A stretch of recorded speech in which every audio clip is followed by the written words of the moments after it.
Good morning dear student. आज हम respiration के फेसेस पढ़ेंगे। जो हम बात कर रहे हैं ये चैप्टर में रेस्पिरेशन यानी कि श्वसन यानी कि कोशीय श्वसन की जो हम बात कर रहे हैं उसके फेजेस आज हम डिटेल में पढ़ेंगे, है ना। फर्स्ट फेज आज उसका देखेंगे। देखो तो कोशीय श्वसन मैं लिख रही हूँ यहाँ पे। हमने बात तो की है पहले भी, ओके। कोशीय श्वसन। अगर कोशीय श्वसन सेल्यूलर रेस्पिरेशन की बात करें तो आपको पता है cellular respiration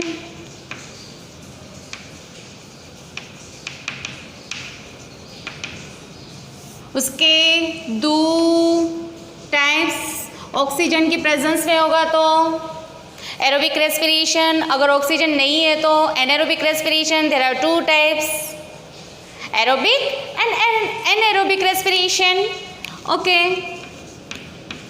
aerobic respiration, respiration का आर मैं शॉर्ट लिख रही हूँ, ओके। और यहाँ पे एनारोबिक रेस्पिरेशन,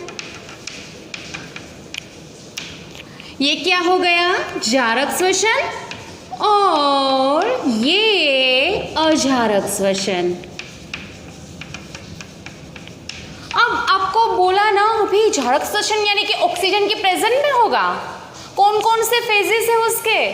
फर्स्ट फेज उसमें जो होगा वो है ग्लाइकोलिसिस। मैं लिख रही हूँ यहाँ पे ग्लाइकोलिसिस।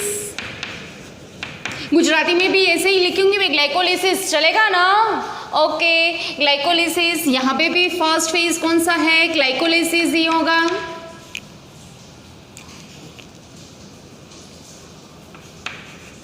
ओके, और फिर सेकेंड फेज एरोबिक रेस्पिरेशन में कौन सा होगा, क्रेब्स साइकिल।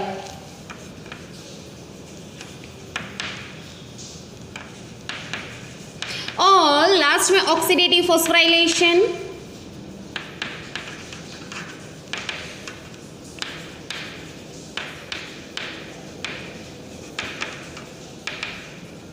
ये first phase, second phase, third phase. यहाँ पे फर्स्ट फेज ग्लाइकोलिसिस ही था और सेकंड में क्या हो जाएगा, फर्मेंटेशन यानी कि आत्वण। ग्लाइकोलिसिस, क्रेब्स चक्र, और क्या होगा, ऑक्सीडेटिव फॉस्फोरीकरण का फेज। यहाँ पे क्या होगा, ग्लाइकोलिसिस एंड आत्वण की क्रिया होगी ऑक्सीजन की एब्सेंट में। तो आपको पता है कि ये तीन फेज आप देखो, ग्लाइकोलिसिस फर्स्ट फेज है। आज हम देखने जा रहे हैं, हम स्टार्ट कर रहे हैं ग्लाइकोलिसिस यानी कि first phase of cellular respiration, right. देखते हैं, see glycolysis the term that is originated from the Greek word and that is glycose. यहाँ पे मैंने लिखा है ग्लाइकोज। ग्लाइकोज यानी कि शुगर एंड लाइसिस यानी कि splitting of glucose molecule occurs over here. See, 6 carbon containing glucose यहाँ पे किस में कन्वर्ट होने वाला है, 3 carbon containing pyruvate, 2 molecules of pyruvate। यहाँ पे हम ये देखेंगे, राइट। चलो तो फिर से बात कर रहे हैं। देखो तो ग्लाइकोलिसिस, ये टर्म्स की उत्पत्ति कहाँ से हुई, ये शब्द कहाँ से आया है, तो कि भाई ये शब्द की उत्पत्ति ग्रीक शब्द है ग्लाइकोज यानी कि शर्करा, और लिसिस यानी कि टूटना, विघटन होना। विघटन से ज्यादा अच्छा वर्ड अगर हम बोले तो विखंडन, है ना। तो वो किसका विघटन होगा यहाँ पे, ग्लूकोज का। Splitting of glucose molecule takes place. यहाँ पे शर्करा है, कौन सी शर्करा है, glucose and that is 6 carbon containing molecule. बात की थी हमने C6H12O6, यू नो दैट, है ना। ये ब्रेक हो जाएगा पूरा और किस में कन्वर्ट हो जाएगा, पाइरूवेट के 2 मॉलिक्यूल बोलेंगे, बराबर। मैं लिख रही हूँ यहाँ पे पाइरूवेट, पाइरूवेट भी बोल सकते हैं, और you can say pyruvic acid, pyruvic acid. Okay. See, these are the 3 carbon containing molecule, but how many molecules are formed over here at the end of glycolysis? 2 molecule बनेंगे, है ना? मैं लिख रही हूँ यहाँ पे 2 molecule बनेंगे. क्या होने वाला है? ये कार्बन कार्बन के बीच वाला जो रासायनिक बंध है वो टूट जाएगा और 3 कार्बन कंटेनिंग मोलेक्यूल, कितने मोलेक्यूल बनेंगे? 2 मोलेक्यूल बनेंगे. यही, ये पूरा एक था कार्बन स्केलेटन, 2 कार्बन स्केलेटन में कन्वर्ट हो गया पायरुविक एसिड में. यही तो है ये phase. See the schematic representation that is given by Gustav Embeden, Otto Meyerhof and J. Parnas, है ना? EMP and it is referred as EMP pathway. Clear है? इसको हम EMP पाथवे भी बोलेंगे. सी ग्लाइकोलिसिस में क्या होगा वो तो मैंने बात की कि भाई ग्लाइकोलिसिस में ग्लूकोज जो 6 कार्बन कंटेनिंग मोलेक्यूल है, 6 कार्बन युक्त मोलेक्यूल है, वो ग्लूकोज किस में कन्वर्ट हो जाएगा? 3 कार्बन युक्त पायरुविक एसिड में कन्वर्ट हो जाएगा. 3 कार्बन युक्त पायरुविक एसिड, आप पायरुविक एसिड बोले या पायरुवेट बोले, ओके चलेगा. तो ये 3 कार्बन वाला मोलेक्यूल है, बट ऐसे कितने बनेंगे? 2 मोलेक्यूल बनेंगे. देखो यहाँ पे पूरा एक, मैंने बोला ना अभी कि भाई ये 6 कार्बन कंटेनिंग मोलेक्यूल ग्लूकोज है, उसका ये बॉन्ड ब्रेकडाउन होगा. ओके और फिर 2 मोलेक्यूल बन जाएंगे. ग्लूकोज में से क्या बनेगा? 2 मोलेक्यूल पायरुविक एसिड के बनेंगे. और ये पूरा पाथवे किसने दिया है? तो गुस्ताव एम्बेडेन, ओटो मेयरहोफ एंड जे परनास ने दिया है. इसलिए उसका इनिशियल ले लो तो क्या बोलेंगे? एम्बेडेन, मेयरहोफ, परनास पाथवे. पाथवे बोलो या पथ बोलो, इट्स ओके. EMP पथ हो गया. ओके अभी बोला. See, this pathway is common in all the organism, all the living organism, whether it is aerobic or anaerobic. It's okay. देखो यहाँ पे मैंने लिखा है सेल्यूलर रेस्पिरेशन में एरोबिक रेस्पिरेशन, एनाएरोबिक रेस्पिरेशन. दोनों में फर्स्ट फेज अगर आप देखेंगे ग्लाइकोलिसिस है, यहाँ पे भी ग्लाइकोलिसिस देखा. अब एरोबिक रेस्पिरेशन होगा जो सजीव में, उसको क्या बोलेंगे? Aerobic organism. જે સજીવમાં જારક શ્વસન થાય તેને આપણે કેવા કહેશું? જારક સજીવ. उनको हम बोलेंगे जारक सजीव, राइट. और जो सजीव में ऑक्सीजन के एब्सेंस में श्वसन होगा उसको क्या बोलेंगे? एनाएरोबिक ऑर्गेनिज्म, है ना? अजारक सजीव बोलेंगे उसको. जिसमें ऑक्सीजन का उपयोग नहीं होगा, ऑक्सीजन के बिना श्वसन करेंगे तो उसको क्या बोलेंगे? हम अजारक सजीव बोलेंगे. ओके तो अजारक सजीव और जारक सजीव, ये दोनों टाइप के सजीव में ग्लाइकोलिसिस तो होना ही है. दोनों में होगा glycolysis. That is common in all the organisms, all the living organism. Glycolysis सभी जीवंत सजीव में एक सामान्य तबक्का है. ओके देखो तो मैं ये बोलना चाहूँगी कि ग्लाइकोलिसिस जो होता है वो कहाँ पे होगा. मैंने पूरा चार्ट करवाया था, याद है आपको? इंट्रोडक्शन में हमने देखा था. मैं यहाँ फिर से एक सेल ड्रॉ कर रही हूँ. अब देखिए यहाँ पे छोटा सा सेल ड्रॉ करूँगी अब तो मैं. देखो ये सेल है.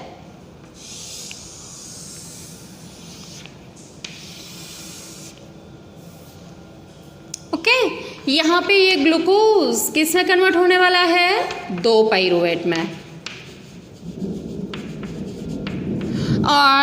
और बाद में क्या होगा? तो कि भाई पाइरुवेट एंटर होगा माइटोकॉन्ड्रिया में. ये पूरा चार्ट हमने देखा था, याद है आप लोग को?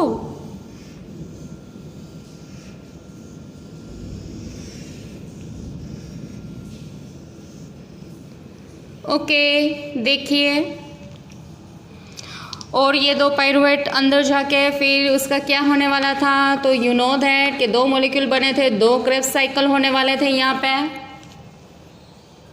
दूसरा फेज। पर ग्लाइकोलिसिस कहाँ पे हुआ, देखिए यहाँ पे ये ग्लाइकोलिसिस है, glycolysis that takes place into the cytoplasm. The phase takes place into the cytoplasm. Cytoplasm में होगा, कोशरस में होगा, है ना। इसका लोकेशन क्या है, तो कि भाई लोकेशन इसका बोले तो कोशरस है, स्थान अगर हम बोलेंगे तो क्या है, कोशरस,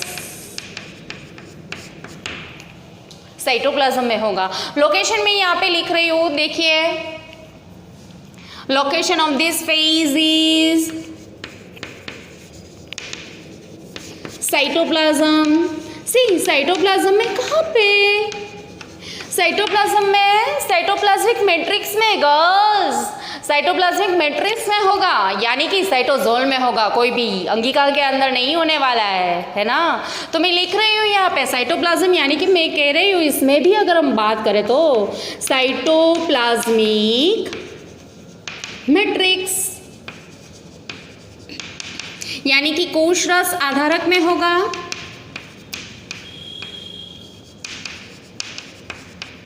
हम ग्लाइकोलिसिस का स्थान कहाँ पे ग्लाइकोलिसिस होने वाला है, तो कि भाई कोशरस में, कोशरस में भी अगर बोले तो साइटोप्लाज्मिक मैट्रिक्स में होने वाला है, जिसको हम साइटोसोल बोल सकते हैं।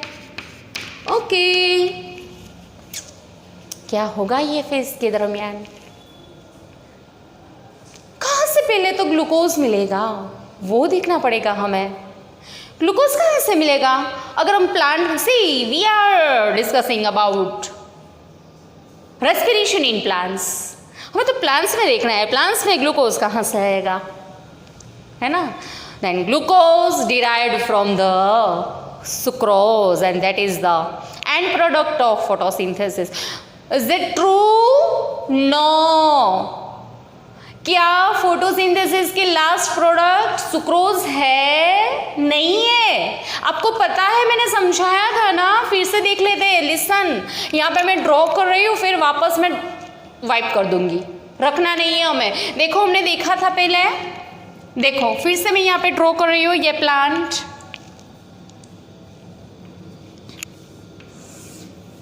प्लांट में ग्रीन ऑर्गन में फोटोसिंथेसिस होता है, अगर रिकॉल कर लेते हैं हम यहाँ पे लीव्स के अंदर, राइट, लीव्स में भी you know that superficial layer में जो सेल्स होंगे, जो बाहर की तरफ, परिघ विस्तार की तरफ जो सेल्स होंगे ना, वहाँ पे होता है फोटोसिंथेसिस, यू नो दैट। यहाँ पे फोटोसिंथेसिस यानी कि प्रकाश संश्लेषण होगा, लिख रही हूँ यहाँ पे प्रकाश संश्लेषण, यहाँ से वाटर एब्जॉर्ब होता है। Okay, see you know that reaction क्या होगा, सी वाटर गया, यहाँ से CO2 आया, और फिर आपको पता है इतना इजी नहीं है। प्रकाश संश्लेषण दो फेज में होता है, प्रकाश प्रक्रिया, अंधकार प्रक्रिया, will see in chapter number 13। Just now just आप रिमेंबर कीजिए वो रिएक्शन कौन सा था, CO2 प्लस 12H2O, क्या होगा, ग्लूकोज बनेगा, C6H12O6 प्लस क्या होगा, 6O2 दूर होगा और 6 molecule of water will synthesise, फिर से पानी के 2 6 अणु तो बनेंगे ही, राइट। तो ये देखो, तो फर्स्ट प्रोडक्ट कौन सी है, ग्लूकोज है, देख लिया है हमने। बट हमारी टेक्स्ट में दिया है कि इन प्लांट्स, हम ग्लाइकोलिसिस की बात कर रहे हैं, वेट, हम ग्लाइकोलिसिस की बात कर रहे हैं, इसमें हमें देखना है कि ग्लूकोज पाइरुवेट में कन्वर्ट होगा, ग्लूकोज पाइरुवेट में कन्वर्ट होगा, बट ग्लूकोज कहाँ से आएगा, वो बात है। तो in plant glucose derived from sucrose, it is given like that, and that is end product of photosynthesis, that is means what, sucrose. Is it true, no, ये सही नहीं है ना, ये सही नहीं है। ग्लूकोज सुक्रोज में से प्राप्त होगा नहीं, हम ये बोल सकते हैं प्रकाश संश्लेषण की निपज क्या है, ग्लूकोज है, और ग्लूकोज ग्लूकोज ग्लूकोज मिलके क्या बनाने वाला है, मैंने बोला था ना क्या बनेगा, स्टार्च बनेगा, कि भाई ग्लूकोज मिलके उसका पॉलीमराइजेशन होगा, बहुलीकरण होगा, पॉलीमराइजेशन होगा और क्या बन जाएगा, स्टार्च। और स्टार्च का क्या होगा, संग्रह, storage of food occurs in the form of starch. We have discussed about this, है ना। तो कि भाई ये तो बात हमने कर ली है, ये स्टोरेज हो गया, स्टोरेज कार्बोहाइड्रेट हम इसको बोलेंगे। ओके, और फिर यहाँ पे चलो ग्लूकोज यहाँ पे बना है, स्टार्च में कन्वर्ट हो गया, अब यहाँ पे जरूरत पड़ी तो ग्लूकोज की, तो बोला था ना मैंने उसका क्या होगा, यहाँ से वहन होगा, किसके द्वारा वहन होगा, अनवाहक पेशी के द्वारा, फ्लोएम के द्वारा। देखो ये मैंने फ्लोएम ड्रॉ की है, यानी कि अनवाहक पेशी, उसके द्वारा वहन होगा। तो वहन किस फॉर्म में होता है, सुक्रोज के फॉर्म में, याद है। तो कि भाई यहाँ पे ग्लूकोज, देखो पहले मैंने बोला संग्रह करना है तो किस में कन्वर्ट हो जाएगा, स्टार्च में। अगर वहन होना है तो किस में कन्वर्ट होगा, सुक्रोज में। तो ये सुक्रोज के फॉर्म में ये क्या था, ये मोनोमेरिक फॉर्म था। ये क्या था, पॉलीमराइजेशन ग्लूकोज ग्लूकोज मॉलिक्यूल का हुआ था, कितनी लंबी चेन बनेगी, ये क्या था, पॉलीमर। यार इतने ग्लूकोज नहीं है, काफ़ी सारे ग्लूकोज होंगे, बट ये जस्ट मैं दिखा रही हूँ कि भाई ये पॉलीमराइजेशन हो गया, ये ग्लूकोज, ऐसे कितने सारे ग्लूकोज मिलके क्या हो गया, स्टार्च बन गया, वो स्टार्च का संग्रह होगा।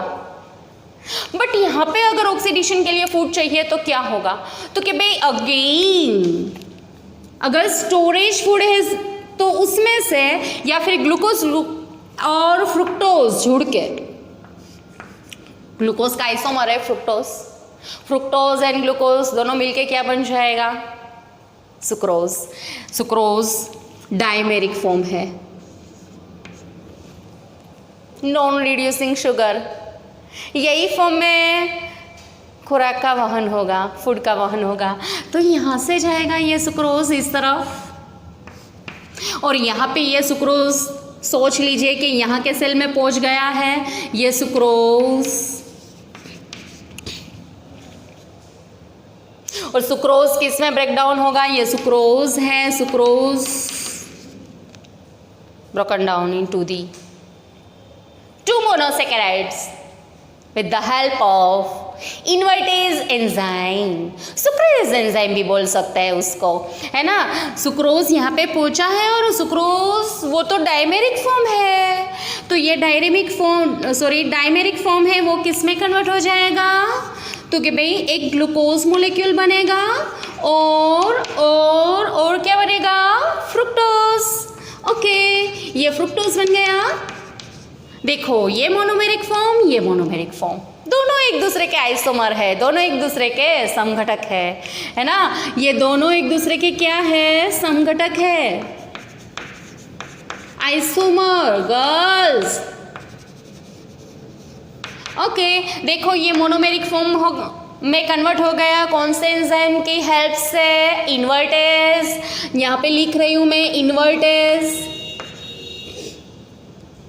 सॉरी, या आप बोल सकते हैं सुक्रेज, इट्स ओके। देखो हो गया, ये बॉन्ड टूटा, और ये हाइड्रोलिसिस की प्रोसेस हुई, जल विभाजन।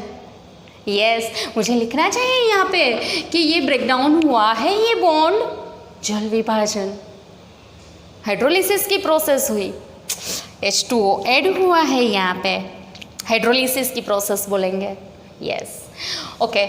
अब क्या, अब ग्लाइकोलिसिस स्टार्ट होगा। देखो बोला ना कि ग्लाइकोलिसिस देख रहे हैं, कहाँ, प्लांट में कहाँ से आएगा ग्लूकोज, कहाँ से आएगा, लिखते हैं। चलो ग्लाइकोलिसिस स्टार्ट करना है, लिख रही हूँ यहाँ पे मैं glucose,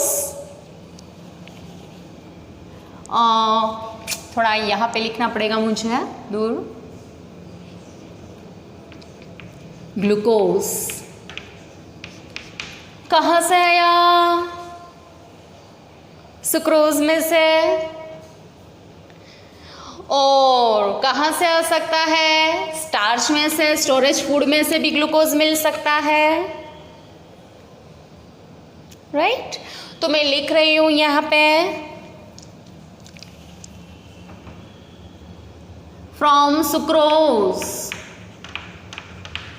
See in our text it is given it is the end product of photosynthesis। हमारी बुक में दिया है सुक्रोज प्रकाश संश्लेषण की अंतिम निपज है, जो सही नहीं था। मैंने बोला ना क्या हुआ है।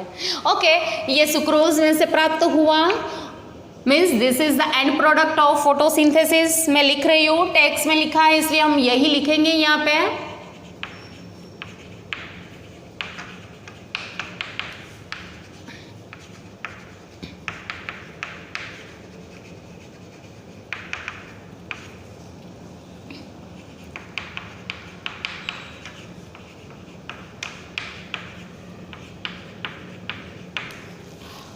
और it may be derived from starch, storage food है ना, स्टोरेज कार्बोहाइड्रेट।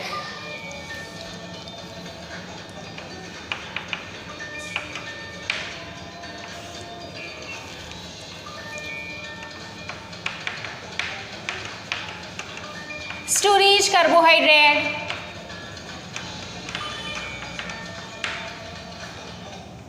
संग्रहित कार्बोदीप। बीच में फोन आया, आपको डिस्टर्ब हुआ होगा, फिर से बोलते हैं क्या होता है इसमें। चलो,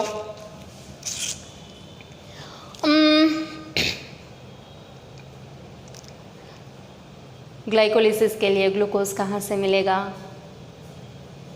ग्लाइकोलिसिस के लिए ग्लूकोज सुक्रोज में से प्राप्त होगा नहीं। सुक्रोज अंतिम निपज है प्रकाश संश्लेषण की, ये सही नहीं है। मैंने बोला CO2 यहाँ से H2O मिलके क्या ये प्रकाश संश्लेषण का हमने फॉर्मूला लिखा है, CO2 plus 6CO2 plus 12H2O, ये C6H12O6 मीन्स ये प्रकाश संश्लेषण की अंतिम निपज है, सुक्रोज नहीं है ना। और ग्लूकोज मिलके स्टार्च बन जाएगा, स्टार्च का यहाँ पे संग्रह होगा, और स्टार्च जब चाहे किस में कन्वर्ट हो सकता है? ग्लूकोज में, ज़रूरत पड़ेगी तब। अगर यहाँ पे ज़रूरत पड़ी खुराक की तो फिर क्या? ग्लूकोज एंड फ्रुक्टोज मिलके कहाँ पे? मिस ग्लूकोज एंड फ्रुक्टोज मिलके सुक्रोज बनेगा और फिर वहन होके कहाँ पे जाएगा? रूट तक। और यहाँ पे सुक्रोज ब्रेकडाउन होगा ग्लूकोज एंड फ्रुक्टोज में। बोला ना किसकी प्रेजेंस में? सुक्रेज एंजाइम, इन्वर्टेज एंजाइम के प्रेजेंस में। ये दोनों monosaccharide can enter into the glycolytic pathway. ये दोनों शुगर ग्लाइकोलाइटिक पाथवे में एंटर हो सकती है। मैंने यहाँ पे लिखा है ग्लूकोज प्लस, मुझे क्या लिखना है यहाँ पे? Fructose. Now both of these monosaccharide can enter into the glycolytic pathway। दोनों मोनोसेकेराइड है वो ग्लाइकोलाइटिक पाथ में इंटर हो सकती है। ग्लाइकोलाइटिक पाथवे, सी ग्लाइकोलाइटिक यानी कि ग्लूकोज का क्या होने वाला है? ब्रेकडाउन। ऐसा पाथवे है, इसके अंदर एंटर हो सकते हैं ये दोनों मोनोसेकेराइड। हाँ, दोनों क्या है? 6 कार्बन कंटेनिंग मॉलिक्यूल है, बोला ना अभी मैंने। दोनों मोनोमेरिक फॉर्म है, दोनों एक दूसरे के समघटक है, आइसोमर है। लिख रही हूँ मैं यहाँ पे 6 कार्बन कंटेनिंग मॉलिक्यूल। यहाँ पे भी लिख रही हूँ 6 कार्बन कंटेनिंग मॉलिक्यूल। जो मैंने यहाँ पे समझाया है वो यहाँ पे भी लिख रही हूँ, invertase enzyme.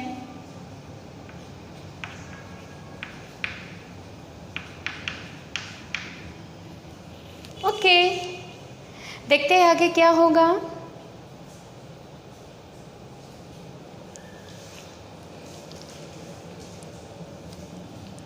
This glucose now phosphorylated and convert into the glucose 6-phosphate. लिख रही हूँ यहाँ पे ग्लूकोज 6-phosphate.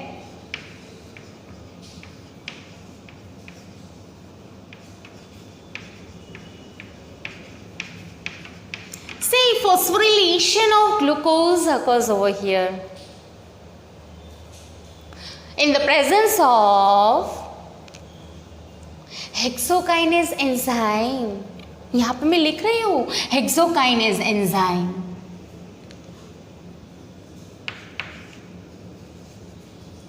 हेक्सोकाइनेज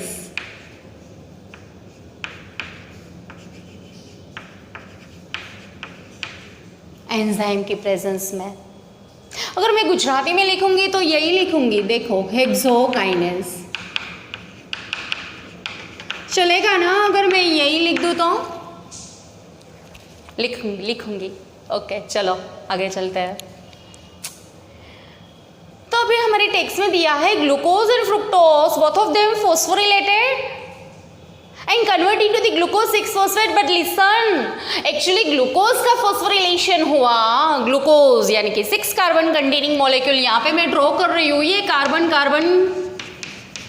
1 2 3 4 5 6 देखो, उसका फॉस्फोरिलेशन हुआ. उसमें फॉस्फोरिलेशन के लिए क्या एक फॉस्फेट आया, देखो कहाँ से आया, एटीपी यूटिलाइज हुई है. यहाँ पे मैं लिख रही हूँ it is phosphorylated with the help of ATP. यहाँ पे एटीपी का क्या होगा, उपयोग होगा. एटीपी यूटिलाइज होगी और एटीपी किस में कन्वर्ट हो जाएगी, एडीपी में.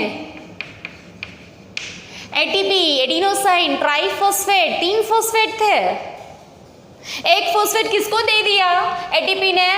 सी मैं यहाँ पे लिख रही हूँ MP plus P, sorry plus नहीं लिखना है, फॉस्फेट एंड फॉस्फेट. ये क्या है, एटीपी. अब क्या होगा, ये बॉन्ड टूटेगा और ये फॉस्फेट यहाँ पे जुड़ जाएगा. कौन से नंबर के कार्बन पे, ये 1st 2nd 3rd 4th 5th और 6th नंबर के कार्बन पे. नाम क्या हो गया, तो कि भाई नाम इसका हो गया ग्लूकोज 6-phosphate. ये ग्लूकोज 6-phosphate बन गया. और देखो तो एटीपी किस में कन्वर्ट हो गई. अब क्या बचा है, तो कि भाई एमपी और ये पी और क्या हो गया, ये एडीपी बन गया. देखो पहले क्या था, एटीपी, अब क्या हो गया, एडीपी. ये फॉस्फेट कहाँ पे जुड़ गया, फॉस्फेट यानी कि पी. ऐसे मैं नहीं लिख सकती हूँ, H3PO4 जुड़ेगा. बट हमें ये काम नहीं है ना, इसलिए मैंने लिखा नहीं है. यहाँ से रिलीज होगा वो फॉस्फेट, रिलीज होगा H3PO4 के फॉर्म में. ओके, और यहाँ पे H3PO4 और यहाँ का OH होगा, वाटर रिलीज होगा. वो हमें दिखना नहीं है, अभी लिखना नहीं है, कुछ चाहिए नहीं है हमें. इतना याद रखो, ये फॉस्फेट यहाँ पे जुड़ गया, ग्लूकोज 6-phosphate बन गया. ग्लूकोज है,